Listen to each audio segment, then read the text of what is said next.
Hello guys, good morning all of you.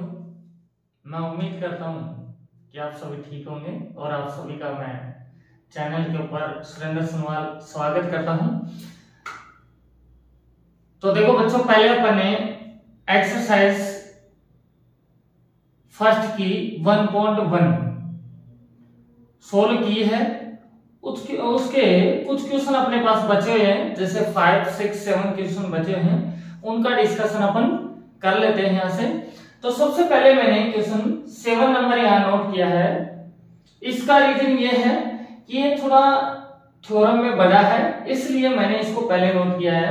फिर इसके बाद में जो अपना 5, 6 बचता है वो भी मैं आपको यहाँ से सोल्व आउट करके दिखा दूंगा। तो पहले आप देखें, टाइम वेस्ट ना करें, तो वीडियो में आप बने रहें। आपकी सांस हमारी सांस और आपका साथ जरूरी है दोस्तों। तो इधर देंगे फर्स्ट क्वेश्चन अपन को ये क्या कह रहा है। ये question, there is a circular path around a sports field. एक स्पोर्ट्स फील्ड के चारों ओर सर्कुलर पाथ है। फिर उसके बाद में क्या बोला जा रहा है, Sonia takes 18 minutes to drive 1 round of the field. Field का एक राउंड लगाने में सोनिया 18 मिनट्स का टाइम लेती है। फिर आगे बोला जा रहा है, जबकि वही Ravi takes 12 minutes for the same चीज एक राउंड लगाने के लिए एक दूसरा स्टूडेंट और है रवि, जो 12 मिनट्स लेता है। इसके बाद में देखो, इतना अपने पढ़ लिया है कि एक स्पोर्ट्स फील्ड है, उसके चारों तरफ सर्कुलर पाथ बना हुआ। तो सोनिया नाम की एक लड़की है जो 18 मिनट्स में एक 1 राउंड लगाती है, and Ravi same round 12 minutes में लगाता है। तो नेक्स्ट लिखा जा रहा है कि suppose they both start at the same point and at the same time. मतलब ये कहा जा रहा है कि आप ये माने कि सेम पॉइंट से और सेम टाइम के ऊपर दोनों स्टार्ट कर रहे हैं, and go in the same direction, दोनों सेम ही डायरेक्शन में वो राउंड लगा रहे हैं। तो अपन को बोला जा रहा है कि after how many minutes will they meet again at the starting point. How many, कितने मिनट्स के बाद में वे स्टार्टिंग पॉइंट के ऊपर वापस से मिलेंगे, मीट करेंगे। तो ये अपन को बताना है। तो देखो ओरली आप समझे, सोनिया 18 मिनट्स 1 राउंड में ले रही है, तो इसका मतलब वो स्लो रन कर रही है ना, स्लो उसकी रनिंग, तभी तो टाइम ज्यादा ले रही है 18 मिनट्स। बट रवि 12 मिनट्स के अंदर राउंड कंप्लीट कर रहा है, तो इसका मतलब वो फास्ट रनिंग कर रहा है। ठीक है, तो आप ये मान लें, इधर आप समझे अच्छे से कि ये अपने पास एक सर्कुलर पाथ है, यहां सोनिया है और यहीं अपने पास रवि खड़ा हुआ। अब दोनों राउंड लगाते हैं, तो देखो रवि तो फास्ट दौड़ेगा क्योंकि 12 मिनट में आ रहा है, ये तो पहले पूछेगा ना। तो रवि जैसे यहां पूछेगा वापस, तो उस समय सोनिया यहां दौड़ती रहेगी, तो लगभग यहां रहेगी, है ना। फिर ऐसे ही फिर से राउंड लगाएंगे, फिर रवि पूछेगा, तो फिर सोनिया लगभग मान लो कि यहां आ गई, है ना, ऐसे। अब अपन को ये पूछा जा रहा है कि आप तो ये बताइए कि आफ्टर हाउ मेनी मिनट्स, कितने समय के बाद, कितने मिनट्स के बाद में वो दोनों मिलेंगे स्टार्टिंग पॉइंट के ऊपर। इसका मतलब आपको इसी वे में समझ लेना है कि आपके पास 18 मिनट है और 12 मिनट है,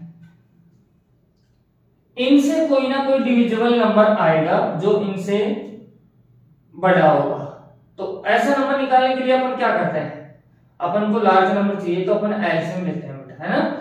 तो एलसीएम आप इस तरह से लेंगे, इनको एक जगह रख लिया आप। तो देखो ध्यान से आप समझे, तो यहां से 2 से डिवाइड किया तो 2 9 जा 18, 2 6 जा 12। इसके बाद में 2 से फिर से करेंगे क्योंकि 6 हो रहा है, तो इसका क्या होगा, देखो 9 नहीं होता है तो एडिट रहेगा, और ये होता है तो 12 3 जा 6। फिर आप 2 से नहीं हो रहा तो 3 से करेंगे, 3 3 जा 9 और 3 1 जा 3 और 3 1 जा 3 और 3 1 जा। क्लियर। अब जो आ रहे हैं इनका आप मल्टीप्लाई कर दीजिए। ये चीजें मैंने पहले ही आपको लर्न करवा दी हैं, सब चीजें बेसिक्स करवा दी हैं मैंने आपको, बेसिक करवाया है, फिर एग्जांपल करवाया। अब दोस्तों देखते हैं अपन अपना क्वेश्चन नंबर 6। 7 नंबर अपन ने देख लिया है। 6 से देखें आप, बहुत इजी क्वेश्चन है, तो इधर ध्यान से देखें। सबसे पहले आपको दिया हुआ है कि explain why 7 into 11 into 13 plus 13 and 7 into 6 into 5 into 4 into 3 into 2 into 1 plus 5 are composite number. आपको क्वेश्चन क्या कह रहा है कि एक्सप्लेन कीजिए कि ये और ये नंबर कंपोजिटिव नंबर क्यों है। अब कंपोजिटिव नंबर क्या होते हैं दोस्तों? कंपोजिटिव नंबर्स वो नंबर होते हैं जो मोर देन 2 फैक्टर रखते हैं, अपने आप के प्राइम फैक्टर 2 से ज्यादा रखते हैं। क्लियर? तो इनको इसी तरह से अपन को एक्सप्लेन करना है। तो इधर ध्यान से देखें, पहले आप इस नंबर को ले सकते हैं, फिर इसको ले सकते हैं। तो पहले मैं इसको लेता हूं, तो आपके सामने 7 into 11 into 13 plus 13। ओके, अभी आपके सामने देखो बच्चों, ये आपका एक नंबर है, इनको मल्टीप्लाई करने पे एक नंबर बनेगा। आपके पास एक नंबर ये है। ओके, तो अब इन दोनों नंबर में क्या करना है, अपन कॉमन लेते हैं, जो नंबर अपने पास कॉमन आ रहा है। तो आपको पता है 13 यहाँ भी और यहाँ भी, तो मैंने 13 बाहर लिया, तो आपके पास इधर बचेगा 7 into 11।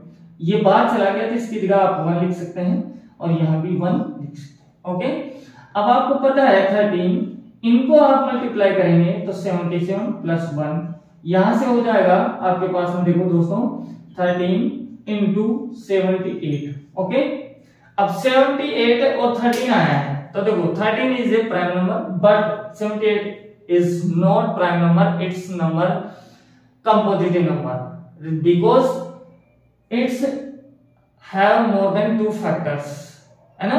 तो एक आपके पास फैक्टर ये है और एक ही, तो 2 फैक्टर होने चाहिए तभी प्राइम नंबर होगा, बट इसके तो अलग अलग फैक्टर हो सकते हैं ना इसके। तो इसका मतलब ये कंप्लीट नंबर जो बनेगा आपका कंपोजिटिव नंबर से बनेगा। तो आप कह सकते हैं कि क्या, कि it's number have more than 2 prime factor, 2 prime factor. Clear? अब बात आती है इनकी, तो इनमें भी आप इसी तरह से लिख सकते हैं। पहले तो नंबर लिखिए कि क्या दिया हुआ है, तो 7 into 6 into 5 into 4 into 3 into 2 into 1 plus 5। Okay, अब आप उसी की वे में सोच सकते हैं कि आपके पास ये नंबर 1 है और ये नंबर भी आपका 1 है, दोनों में कॉमन लेंगे तो दोस्तों 5 आने वाला है आपके पास में, तो 5 बाहर चला जाएगा, बाकी एज इट इज आ जाएंगे। तो 7 into 6 into 5 बाहर चला गया, तो 4 into 3 into 2 into 1। ओके, और आपके पास में देखो दोस्तों, इसको बड़े ब्रैकेट में ले लेते हैं +1। ओके, तो अब यहां से आप जैसे इन सबको मल्टीप्लाई करेंगे तो ये बनने वाला है 1008 +1। अब इनको आप इसमें ऐड कर देंगे तो 5 into आपके पास आ रहा है 1009।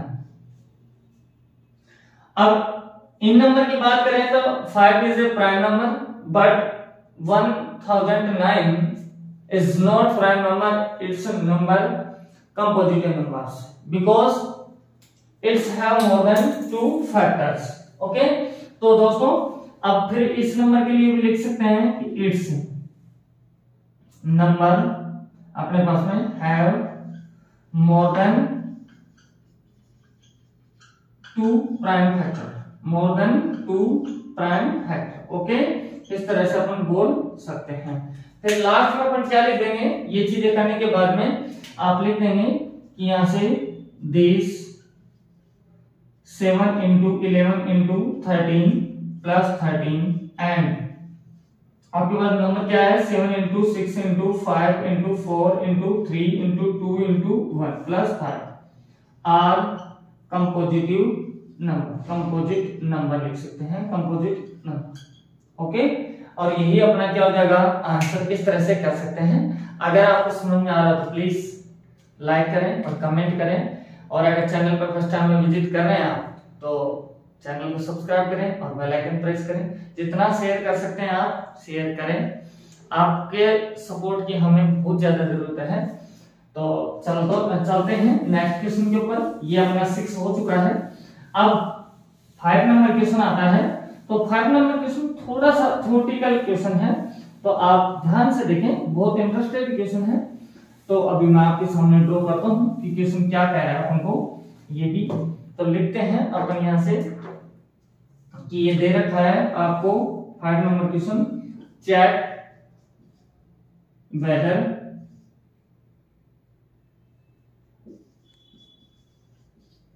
सिक्स की power n can end with the digit 0, आपके पास में दे रखा है 0 for any natural number n। Okay, ये दे रखा है, तो ध्यान से आप समझें क्वेश्चन को। क्वेश्चन क्या कह रहा है अपन को, इधर देखें कि चेक वेदर, चेक के लिए कि 6 की पावर n अगर अपन लेते हैं तो क्या can end with the digit 0 digit के साथ में खत्म हो सकती है क्या? 6 की पावर n अगर लेते हैं तो 0 डिजिट के साथ में खत्म हो सकती है क्या? तो फॉर अब n क्या है, for any natural number. Okay, अब नेचुरल नंबर क्या होते हैं, what is the natural number? तो so natural number 1 2 3 4 5 as it is, ये प्लस इंफिनिटी तक चलता रहता है। मैंने पहले ही ये एक्सप्लेनेशन कर दिया है, जब क्लास स्टार्ट हुई थी उससे पहले ही मैंने बेसिक किया था, चैप्टर स्टार्ट होने से पहले। तो दोस्तों इधर ध्यान दो, मैं आपको एक एग्जांपल से समझाता हूँ रफली तरीके से। आपने लिया 6, n की जगह सबसे पहले लिया आपने 1, तो कितना बनेगा 6। फिर आपने 6 की ले लिया और इसकी पावर n की जगह ले लिया 2, तो कितना आएगा 36। फिर 6 की पावर 3, तो ये आता है 216। फिर ऐसे चलते रहेंगे आप। तो मैं आपको बता दूं कि कोई भी ऐसा नंबर नहीं होगा जिसमें लास्ट में डिजिट 0 आ जाए, तो ये हो नहीं सकता इसका। अब कैसे लिखना है, इधर ध्यान से देखें। आप लिखेंगे 6 की पावर 9, जिसको क्या लिखेंगे आप, ज्यादा से ज्यादा 2 into 3 की पावर n, क्योंकि 6 को इस तरह से ब्रेक कर सकता हूं। और फिर आगे मैं लिख सकता हूं कि 2 into 3 की पावर n, जिसको क्या लिख सकते हैं आप, ज्यादा से ज्यादा 2 की पावर n into 3 की पावर n।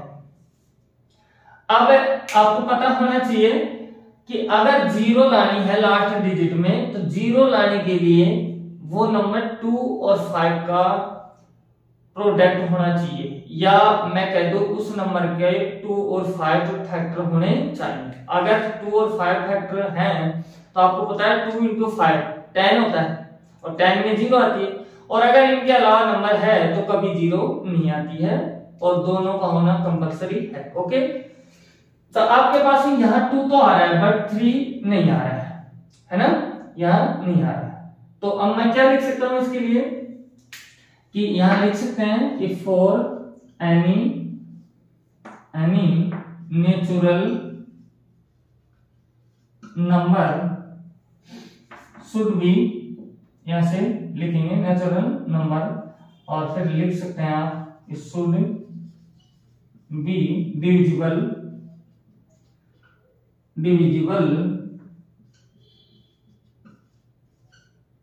बाय 10। ओके, क्योंकि 2 into 5 होता है। या फिर आप लिख सकते हैं कि क्या, कि for any natural number will be